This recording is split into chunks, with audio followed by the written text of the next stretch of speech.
Bonsoir. Alors je me présente, Luc Marie-Charles, j'ai 64 ans, à la retraite depuis 2 années, comme l'exige la loi. Ma vie professionnelle, ma vie personnelle, je vais peut-être commencer par ça. Je suis en fin de compte un enfant de la rue. Ce qu'il faut savoir, c'est que j'étais à la DAS, j'ai connu cette période très difficile où pour survivre, je faisais, j'allais dire, les poubelles, la mendicité. Donc c'était le tout début de la vie et c'est ce qui a fait chez moi tout un chemin. Ça m'a emporté à avoir une conception de la vie un peu différente peut-être que si j'avais eu la chance, entre guillemets, d'être dans une famille aimante. Après toute cette période très difficile, j'ai repris mes études, j'ai beaucoup voyagé, j'ai créé une entreprise vers l'âge de 30 ans, une entreprise de communication. Et j'ai œuvré pour beaucoup d'entreprises, d'industrie lourde, d'industrie légère, l'agroalimentaire aussi. Ce qui m'a permis de connaître tout un panel, que ce soit de l'artisanat jusqu'à l'industrie lourde. Durant ces 46 années professionnelles, j'ai acquis toute cette expérience. Et toute cette expérience-là m'a permis aussi de voir les choses un peu différemment, ou tout au moins en phase d'observation. Pendant 40 ans, j'ai observé notre vie politique, j'ai observé la vie de tous les jours, ce que vivaient nos chefs d'entreprise, mais ce que vivaient aussi les artisans, très important, nos agriculteurs aussi, et l'évolution qu'il y a eu durant les 30 à 40 dernières années. Il y a de cela à peu près 4 ans, donc en 2018, un petit peu avant le phénomène des Gilets jaunes, j'avais posté sur YouTube certaines vidéos parce que je trouvais que notre démocratie partait un petit peu à volo. Ça devenait un peu du grand n'importe quoi, les gens n'étaient plus écoutés, notre système fonctionnait mal, que ce soit de justice, que ce soit simplement d'égalité. Tout cet ensemble-là m'a fait faire une vidéo très importante où je remettais complètement en question notre système démocratique. Pas dans son fondamental au départ, mais comme il était appliqué aujourd'hui. Et ça me gênait énormément. Ces publications ont eu une bonne ampleur, puisque j'ai eu plus de 300 000 vues les 2 premières semaines. Et d'un seul coup, elles ont été squeezées, supprimées. Je pense que je devais les ranger. Et c'est à ce moment-là que j'ai décidé de commencer à créer un programme. Je ne visais pas spécialement en 2022, je pensais que la situation allait s'arranger. Je pensais que les gens allaient prendre conscience, que le gouvernement arrivant annonçait quelque chose de nouveau, ça sortait des chemins battus, donc je pensais que le président actuel ferait beaucoup de choses, ce qui n'a pas été le cas. À ce moment-là, j'ai créé un mouvement qui s'appelle le mouvement Têtu, alors T-E-T-U, non pas têtu comme être têtu, qui veut dire tous ensemble, tous unis, ce qui avait été un peu repris, et même ça a été le slogan des Gilets jaunes à une période. Mais pour moi, être têtu, c'était simplement de dire, voilà, nous possédons tout un système démocratique existant, nous avons des lois qui techniquement devraient nous protéger, elles ne le sont pas, donc je les ai dénoncées. Voilà comment j'en suis arrivé d'une vie d'un enfant qui vivait dans la rue à l'âge de 15-16 ans, à un chef d'entreprise qui a terminé et à un retraité qui a décidé de ne pas laisser les choses en l'état, en tout cas s'aggraver, ça je ne le supporte pas. Et ce qui m'a décidé à aller vers ça, ce qui m'a décidé d'aller vers la présidentielle 2022, c'est que je ne peux pas, consciemment et inconsciemment, je ne peux pas laisser ce monde dévier et je ne peux pas laisser ce monde-là à mes enfants et encore moins à mes petits-enfants. Il n'en est pas question, les futures générations ne peuvent pas vivre dans l'état dans lequel nous sommes, en tout cas sur le chemin que nous prenons. Donc il faut changer le chemin. Et en tant que citoyen, simplement en tant que citoyen, je me dois de faire quelque chose pour notre pays. Voilà qui suis-je et voilà pourquoi j'en suis arrivé à être devant vous ce soir.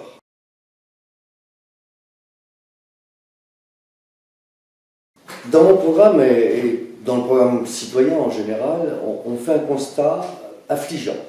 C'est qu'aujourd'hui, ce qui commande notre pays, mais ce qui commande la majorité des pays du monde actuellement, ce sont les finances. On n'a plus d'aspect démocratique, on n'a plus d'aspect de pensée, la libre arbitre a disparu, la libre entreprise, entre guillemets, a aussi disparu, puisqu'on est complètement assujetti aux finances. Et les finances, vous le savez comme moi, ce sont les banques en général, les premiers. Les seconds, ce sont tous les lobbying, toutes ces grosses industries, ces secondes mailles qui existent et qui fait que ça nous dirige complètement. C'est plus tolérable. On ne peut plus fonctionner comme ça. On doit absolument reprendre les rênes de nos finances. On doit absolument avoir plus d'équité, plus de répartition, plus, je dirais, de remise en avant notre industrie, bien entendu, mais tout l'ensemble de nos pays. C'est ce que j'explique souvent. Nous sommes devenus un pays consommateur, dépendant complètement de cet ensemble, et nous ne sommes plus un pays producteur. Et il nous faut absolument renverser la vapeur. D'abord, reprendre la main sur nos finances. Reprendre, savoir à qui c'est alloué, par exemple pour les subventions ou pour les créations, mais aussi pour tout ce qui est social et sociétal. C'est très important. Aujourd'hui, nous dépendons trop de ces gens-là. Ils gouvernent à notre place. On le voit avec l'Union européenne, même si je ne suis pas contre l'Union européenne, mais je suis contre le principe, contre les ordres qui sont donnés, contre les obligations que nous avons vis-à-vis d'eux, les normes, les process qui sont mis en place et qui détruisent tout ce système. Nous ne maîtrisons plus rien. Il nous faut absolument reprendre la main là-dessus. Il faut absolument que nous retrouvions une indépendance financière, en tout cas un ordre financier qui ne soit pas dicté par d'autres. Pour moi, c'est très important. Si nous reprenons la main là-dessus, il est une évidence que nous reprendrons la main sur d'autres choses, comme la réindustrialisation, ou tout au moins redevenir fabricant, recréer les choses. Ce qui nous permettra de mieux équilibrer notre balance financière, ce qui n'est plus le cas aujourd'hui. Si vous prenez le PIB, il est axé que sur les taxes et que sur les charges, ce n'est plus concevable. Il devrait être plutôt axé sur la production, sur le travail, qui permet de mieux rééquilibrer nos finances. C'est très important. On le faisait très facilement dans les années 70-80. Du jour où les finances ont pris vraiment le dessus, ça s'est écroulé et on voit le résultat aujourd'hui. La pauvreté ne fait qu'augmenter. Les gens ne savent plus comment se retourner. C'est impossible. On ne vit plus. On survit. Et mon objectif, par rapport à nos concitoyens, par rapport à nous tous, c'est de vivre. Vivre de notre travail, la fierté de notre travail, avoir des finances beaucoup plus équilibrées, de manière à ne plus se dire on va vers l'endettement, mais au contraire vers le désendettement. Retourner vers le plein emploi, ça c'est impératif. C'est impératif pour les finances, mais c'est aussi impératif pour la reconnaissance. Si vous prenez n'importe quelle personne, il est fier de ce qu'il fait, il est fier du travail, mais il faut lui apporter. Et pour ça, il faut tout rééquilibrer. L'euro nous a mis dedans, ça c'est une réalité, il faut être clairvoyant. Les prix n'arrêtent pas d'augmenter, on ne maîtrise plus rien, on fait des taxes sur des taxes pour équilibrer les budgets, c'est plus tolérable, on peut faire autrement. Et les solutions que nous apportons, c'est justement faire autrement. Arrêter de payer, d'avoir un PIB qui soit basé que sur les taxes et sur les charges, mais plutôt sur la productivité et sur, j'allais dire, sur l'impôt sur le revenu, qui est accepté par tout le monde, bien au contraire, puisque ça paye tous nos systèmes, toutes nos institutions telles qu'elles soient. Alors j'entends institutions, l'hôpital, l'école, les routes, le côté régalien, tout ce qui est notre protection, c'est important. Et aujourd'hui, il faut qu'on arrête d'emprunter pour faire ça, alors que l'argent, nous l'avons chez nous. Et nous savons, mais pour ça, il faut avoir la main dessus. Donc ça, c'est vraiment le côté finance. C'est très très important de rééquilibrer les comptes chez nous, de refaire de la production et non plus d'être un pays de consommation. En complément, j'ajouterai quelque chose de relativement important, c'est cet aspect financier, mais surtout l'aspect. Je vais donner un exemple très concret, notre système d'éducation. Et je vais parler des étudiants, pas les premières, mais lorsqu'on arrive aux études supérieures. Aujourd'hui, un étudiant, s'il veut pouvoir faire ses études, pour la majorité d'entre eux, ils n'ont pas le choix, ils n'ont pas les moyens financiers. Et ça, il faut les avouer. Ils sont obligés d'aller travailler, alors que pour moi, un étudiant, le seul objectif qu'il a, c'est d'étudier, c'est d'apprendre, de tendre vers l'excellence, vraiment de s'accomplir, de s'épanouir, mais pour ça, il faut lui donner les moyens. Alors, c'est très important, vous voyez, dans la mise en place des finances, c'est très important, c'est le côté... Je vous donne un exemple plus concret. Aujourd'hui, un étudiant, il doit payer son entrée à l'université, il doit payer son logement pour la plupart d'entre eux, il doit payer sa nourriture, ses livres et tout l'ensemble qui lui permet d'étudier. Il ne peut pas. Il est obligé de louer un appartement, donc on lui donne des APL, mais ce n'est pas suffisant, donc pour ça il va travailler. L'objectif c'est de dire, on vous fournit le logement, on mettra les moyens nécessaires, et je peux vous garantir que quand on fait des équilibres des comptes, ça ne coûtera pas plus cher, va même moins cher. On leur donnera le logement, la possibilité de se loger, la possibilité de se nourrir avec les rues qui fonctionnent matin et soir, ce qui leur permettra de ne pas se poser de questions là-dessus. Et ils n'auront qu'une seule chose à faire, étudier, aller vers ça, tendre vers l'excellence. Car ce sont eux qui apporteront aux générations futures le savoir et la connaissance. Mais on retrouve le même cas à l'hôpital. Aujourd'hui, on a un problème de gestion. L'hôpital, on veut que ça soit rentable. Pour moi, l'hôpital, ça ne sera jamais rentable. En tout cas, pas l'hôpital public, c'est impossible. Mais par contre, il faut rééquilibrer, non pas au niveau des finances, mais au niveau, je dirais, des ressources humaines. Trop d'administratifs, pas assez de soignants. Il faut inverser la tendance. Et pour ça, il faut se donner les moyens. Mais l'administratif, je ne parle pas de licenciement, et jamais d'ailleurs, mais plutôt du reclassement. Le remettre dans d'autres administrations où nous avons justement besoin de ces personnes-là, c'est très important. Augmenter les soignants, On va retrouver la même chose dans l'éducation nationale, petite, en passant du CP jusqu'à la terminale. C'est la même chose. Nos enseignants, il faut revoir leur grille salariale, parce qu'il faut les garder chez nous. Il faut les amener aussi, ils viennent de l'université, l'excellence. L'excellence amène à nos jeunes la connaissance, car c'est le seul travail qu'ils ont à faire. Mais pour ça, il ne faut pas qu'ils aient de contraintes financières, il faut qu'ils aient du matériel, donc il faut savoir investir. C'est de l'investissement, ça porte bien son nom. Demain, nous aurons des jeunes qui sortiront de nos universités, ou ailleurs, même dans l'artisanat, on retrouve la même chose, effectivement, au niveau des jeunes qui veulent faire un métier comme boucher, maçon, couvreur, tous les métiers existants, tous ces métiers d'artisanat. Ils ont besoin d'une bonne base, et ça, c'est très important. Mais pour ça, il faut s'octroyer les moyens. Comment se les octroyer? C'est ce que je vous disais précédemment, recréer notre industrie, régénérer tout ça, ce qui permettra d'avoir des finances plus équilibrées, mieux réparties, mieux données. Alors ça, c'est important.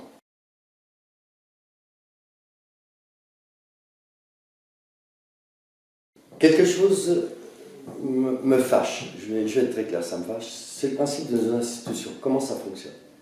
C'est une démocratie qui n'est plus appliquée, voire même complètement négligée, voire même massacrée. On a une constitution qui était à la base, qui était bien, mais qui correspondait à l'époque, et qui avançait bien, qui n'était pas touchée. On savait vraiment où on allait, comment ça fonctionnait. Ça ne fonctionne plus. Les accords qui ont été faits, les modifications de notre constitution, c'est bafoué, les droits de nos concitoyens sont bafoués. Il faut tout revoir dans son intégralité. Pour moi, il y a 3 grandes étapes. La première, déjà, puisque nos députés, techniquement, sont représentatifs à l'échelon national de tous nos pays, de nos îles, de l'outre-mer, outre-mer auxquels je tiens énormément, ils ne sont jamais au Parlement. Les lois sont votées, on ne sait pas trop comment, enfin, si on sait comment, on parle minorité. Des fois, j'ai vu des lois passer où ils sont 30 députés, on se demande bien où sont les autres. Je pense qu'on les paye surtout pour prendre des vacances, ce qui m'ennuie beaucoup, parce que c'est votre argent, c'est le mien.